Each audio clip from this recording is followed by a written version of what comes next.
Positive reception isn't something we regularly see in the gaming community. We tend to have really high expectations for the games that are released, as we should, because we're the ones that are actually staking our money for the product. However, it's relatively infrequent that developers ever meet our expectations, and even more rare that we celebrate in their successes. I can count on one hand how many studios I feel like I can always buy a game from, enjoy it, and then also celebrate in their successes. FromSoft, Relogic, Larian Studios, and Square Enix's Creative Business Unit 3 are the very first ones that come to mind.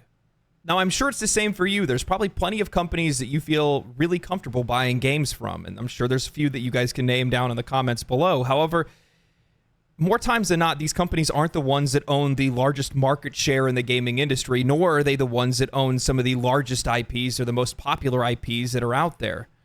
So the question really becomes, what separates these companies that we enjoy so much, the companies that we don't mind celebrating their successes from the companies that we tend to villainize? I recently read an article from GameIndustry.biz titled, Bandai Namco Elden Ring Success Will Truly Widen Armored Core 6's Audience. The article reads, Elden Ring's success has paved the way for Armored Core 6 to launch on a much bigger scale, Bandai Namco has told GameIndustry.biz. Talking to us at Gamescom, Bandai Namco Europe CEO Arnaud Muller mentioned the publisher's heightened ambition for Armored Core 6 Fires of Rubicon releasing tomorrow. He attributed the shift of expectations to a combination of From Software's increased popularity following the incredible success of Elden Ring and the developer's accumulated experience leading to a new dimension for Armored Core, 10 years after the last entry in the series. And just mentioning the success of Elden Ring doesn't really put things into perspective. FromSoft's audience has consistently grown since the spawning of Demon's Souls. Each year, the franchise gains more popularity as the studio grows more consistent with each consecutive release. Each game getting better, except for Dark Souls 2, all culminating in the release of Elden Ring. Starting with Demon's Souls, a game that was heavily criticized by publishers outside of Japan and even inside Japan, with Sony's president calling it an extremely bad game. However, this extremely bad game went on to sell 1 million copies worldwide by 2011. Bloodborne then followed suit with 2 million copies. Dark Souls, 5.5 million worldwide. Dark Souls 3, 10 million copies. And Elden Ring shattering that with 20 million copies sold. The article continues with Muller saying, quote, This is an opportunity for us to truly widen the audience of Armored Core games. My ambitions are not on par with Elden Ring, but our ambitions are way bigger than previous Armored Core games. Thanks to Elden Ring, FromSoft has become a seal, a guarantee of quality, and therefore people will see that the Metacritic of this game is great, that it's challenging but very rewarding, and say, I want to try that game. The reviews started appearing online during our conversation at Bandai Namco's Gamescom booth, with Armored Core 6 currently sitting at a very positive Metascore of 87. Now, I think this is a completely deserved perspective. I think these are deserved expectations, that if you put out great games, games that are valued by the players, games that are obviously well received, and you stay consistent, and you earn this seal of quality where players always expect solid games from you, then yeah, you should be able to take a risk and try to build the audience of some of the other game franchises that you have or other games that you want to come out with in the future. The only thing that I don't like about this is the idea that consumers put a lot of weight on Metacritic scores. Now, this is my personal opinion, but I only feel like Metacritic is more of a post-purchase justification. When I play a game or when I pick a game that I'm going to play, I look at it first, I see if I want to buy it, and then I buy it and I try it for myself. I think this is something more similar to, I don't know, like wanting your favorite content creator or streamer to play your favorite game. You're going to find out whether you like it or not. And I can't see a lot of consumers really putting a lot of value in Metacritic scores. We just want everybody else to celebrate the games that we enjoy. That's the only reason we ever pay attention to whether these games get good scores or not. Muller continues with, this is a big step up in this franchise. We're not going to be able to match Elden Ring numbers, but we will way surpass what Armored Core previous games have done. We have a great game on our hands. The gameplay, the battle system is very loyal to what FromSoft fans are used to, so we really want to take this IP further in the relationship with FromSoft. My expectations is that people who have discovered their games via Elden Ring will enjoy Armored Core. Now, this is when we start to see that separation take place between the game companies that we love and trust and the game companies that are in the upper echelons of AAA that just can't seem to please us any longer. And the difference is perspective. See, they're looking at the industry and they're looking at the products they create in a completely different way. where FromSoft is looking at the Souls genre as a way for them to be able to refine a product over time, something to build confidence with the consumer and also build trust with the quality of their games. We see a solid evolution from Demon Souls all the way up to Elden Ring, damn near perfected. I can't wait to see what they put out next. They saw this as an avenue for them to improve, and then later be able to take risks by trying to usher that same community towards other games that they offer. Now, that's not the same with AAA. AAA is very risk averse. They let everybody else experiment. Oh, somebody made a looter shooter? Well, we're going to try that. Somebody made a battle royale? Well, we'll put that in our game. However, they're never the ones that are actually blazing the trail. They're never taking risks. All they're doing is just recycling content rather than trying to do anything different. They're so focused on recreating success of their past titles rather than trying to create. That's why we respect the companies that we do, is because they still have a love for the art. They still want to create.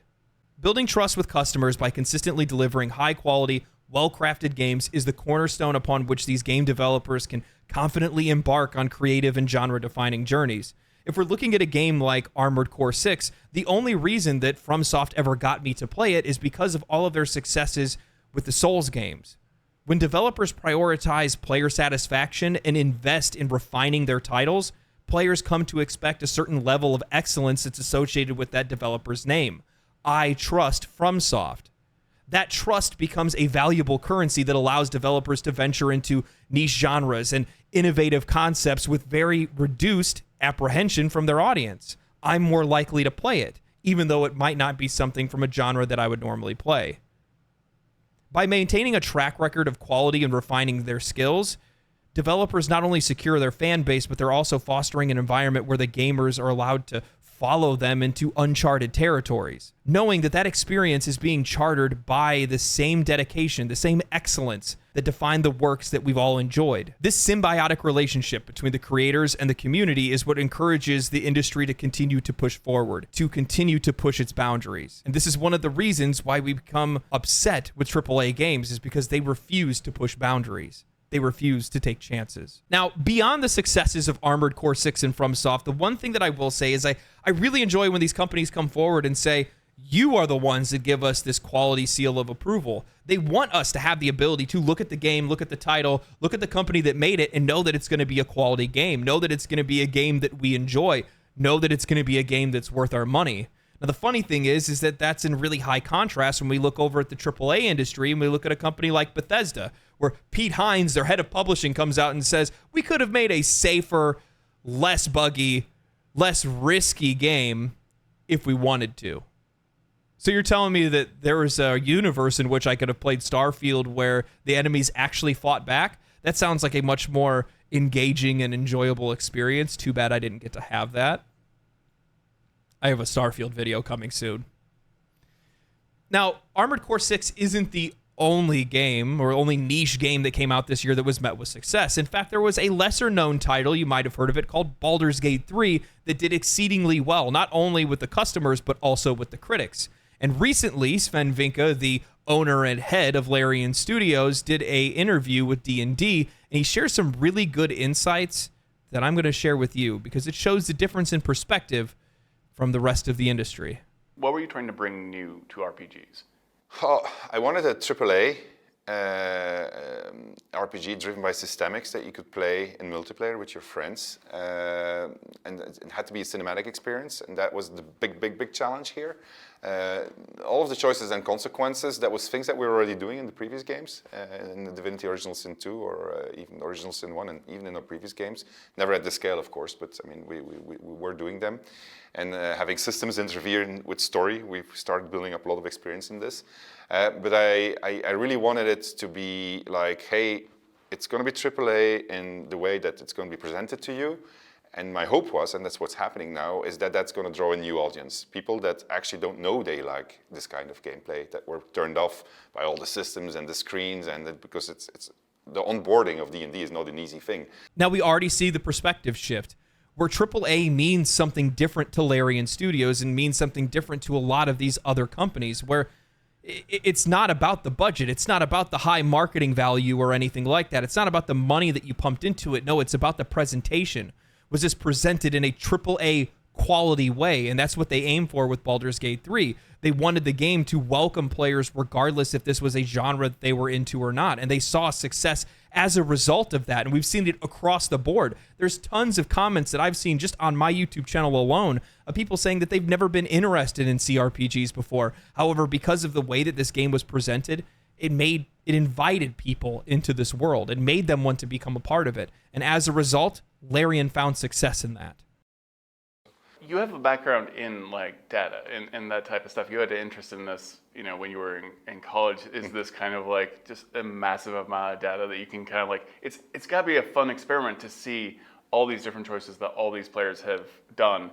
You have this great infographic that is like, this is who's playing Paladin, this is who's been rejected by this NPC. Is that fun for you? I actually don't look at it. Oh, you don't? Well, I look at it. I look at the dashboards from time to time, but we have people that look at it. But I try to not do it because otherwise it will influence the creative decisions.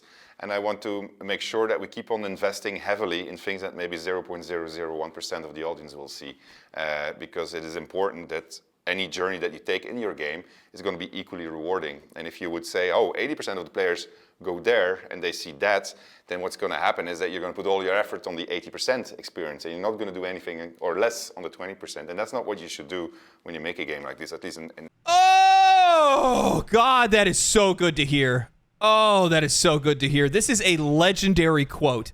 Not paying attention to the numbers because you realize that it's going to influence your creative decisions down the road. Wanting to continue to put focus on things that maybe even just 0.001% of players are going to interact with, because you want every player's experience to be valued.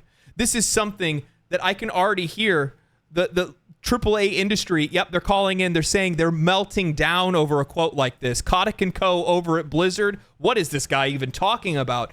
Most of these companies are so involved in the numbers, so deep in the data, that they don't even understand how players even engage or enjoy games today anyway.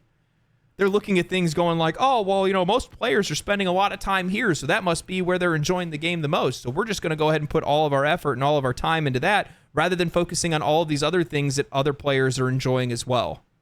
Tell me, how does that work out for your game in the long run? It doesn't. This is so great to hear. This is so refreshing to hear somebody say something about this. And this just goes to show how differently they view development and how differently they view their audience. Larian Studios and From Software have exemplified a distinctive perspective when it comes to the gaming industry. One that prioritizes quality, player trust, and creative exploration over conventional metrics of the AAA landscape. By consistently delivering exceptional titles, they have cultivated unwavering trust amongst their fan bases. This trust, earned through years of dedication to crafting unforgettable gaming experiences, provides them with the unique opportunity to diversify and take risks in different niche genres. Unlike many AAA studios that often favor more formulaic approaches and are much more risk-averse, Larian and From Software's innovative look allows them to evolve and challenge the industry norms. Their willingness to embrace new ideas and venture into uncharted territories promises a future where more niche genres can thrive, ensuring the gaming industry remains dynamic and responsive to the ever-evolving tastes of players worldwide. And at the end of all of this is exactly where I see the separation. It's the refusal to be dynamic, and I think that's the reason why a lot of gamers have been just kind of down on the industry, especially down with AAA over the last few years, and it's mostly because of the fact everything just starts to feel really samey. Nobody's taking any risks. Nobody's doing anything different. The reason why they're not is because they can't afford to, because they know that we can't trust them. And the only thing that they can do to trust themselves is just to continue to recycle the same stuff over and over again, pay attention to the numbers and pay attention to the data. Meanwhile, you have companies like Larian and From Software who are releasing quality products, building a solid fan base, and allowing themselves to be able to take other risks, try different genres, try different things. This is the one thing that I'm really hoping that after this year of having these really good, more niche games get popular, ends up carrying on. I want to see more companies take risks. I want to see more diverse games out there. I want to play different things because my tastes, just as well as yours, evolve over time. I used to be nothing but into first-person shooters. Now I barely even play them. We all change, and the industry needs to change with it. Anyway, so I hope you guys enjoyed the video. I hope you guys enjoyed the article and the interview and stuff. To be honest with you, if you guys get the chance to, go watch the rest of that Larian interview with Sven Vinke. That was absolutely awesome. There's a ton of other really good quotes that I'm probably going to use in other stuff in the future, but it was just a really good interview, and it's just really cool to see when people have a different perspective on not only a different genre, but also their audiences as well. I'm going to be a little bit slower with my content. I said that earlier. Mostly, like, I've been sick this last week and stuff, so it's been a little bit tough. But outside of that, we just hit 20,000 subscribers. How crazy is that? I brought this up in another video, but my original goal for this year was just to hit 1,000. So we shot way past that. I don't really know where things are going, but it's been a really fun ride so far. So I hope you guys continue to enjoy the content. I hope you guys are having a great day. Stay cool, stay righteous, stay safe, and of course, I'll see you in, I guess, Baldur's Gate or somewhere on Rubicon. Peace.